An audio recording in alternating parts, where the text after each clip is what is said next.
برج الأسد من الأبراج المهمة اللي راح ينفتح معاه الحظ 14/3. يا رب الله يسمع منك. رزق، مال، صحة، عافية، نفوذ.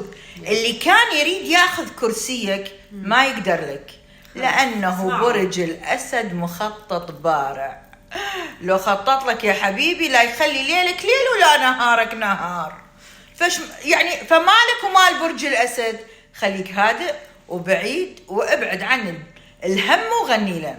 أيوة. برج الأسد مع الشريك لازم تقلب بيه مثل السمكة لما تقليها، يسار ويمين. معقولة تاكل سمكة من فوق مستوية ومن جوا لا مسقوف يعني نعمل فيه. ايوه فتقلب بالشريك يسار ويمين. ايوه، لانه الشريك يحب اللف والدور. دائما برج الأسد يوقع بالناس النرجسية.